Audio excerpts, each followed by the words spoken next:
Ram Gopal Varma bail petition పై నేడు AP హైకోర్టులో విచారణ జరగనుంది. అయితే ఆర్జీవీ బెయిల్ పిటిషన్ పై విచారణను హైకోర్టు ఇవాళకి వాయిదా వేసింది. ఆయనపై శుక్రవారం వరకు పోలీసులు ఎలాంటి చర్యలు తీసుకోకూడదని పేర్కొంది.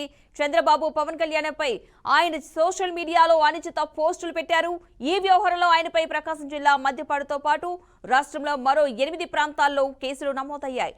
దీనిపై విచారణకు హాజరు కావాలని ఇప్పటికే 2 సార్లు ఒంగోలు పోలీసులు ఆర్జీవీకి నోటీసులు ఇచ్చారు. అదే సమయంలో వర్మ ముందస్తు బెయిల్ కోసం హైకోర్టును ఆశ్రయించారు. ఈ మేరకు ఇవాల్టికి విచారణను హైకోర్టు వాయిదా వేసింది.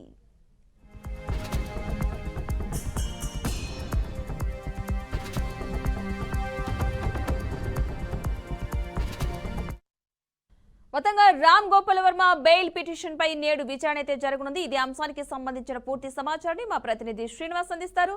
శ్రీనివాస్, పద్మ, ఏదైతే సినీ డైరెక్టర్ రామ్ గోపాల్ వర్మ ఉన్నారో ఆయన యొక్క ఎపిసోడ్లు అయితే అంటే ఎపిసోడ్ గా సాగుతూ ఉంది ఆయన కేసు అయితే మనం చెప్పుకోవచ్చు. ప్రధానంగా చూసుకుంటే ముఖ్యమంత్రి చంద్రబాబు నాయుడు, నారా లోకేష్, పవన్ కళ్యాణ్ మీద ఆయన పెట్టిన ట్విట్టర్ లో సోషల్ మీడియా వేదిక చేసిన పోస్టులపై అయితే ప్రకాశం జిల్లా మద్దిపాడుతో పాటు రాష్ట్ర వ్యాప్తంగా 8 చోట్ల అయితే కేసులు నమోదయ్యాయి. ఈ నేపథ్యంలో ఒంగోలు పోలీసులు అయితే 2 సార్లు ఆయన నోటీసులు ఇవ్వడానికి కూడా అక్కడికి వెళ్ళిన పరిస్థితి. ఆ టైంలో ఆయన అవసరంగా ఎక్కడో ఉన్నారని సోషల్ మీడియాలో ఆ సెల్ స్విచ్ ఆఫ్ అయ్యారని చెప్పినప్పటికీ ఆయన అయితే బయటకు వచ్చి పూర్తిగా అలాంటిది ఏమీ లేదు, నేను షూటింగ్ పని మీద ఉన్నానని చెప్పారు.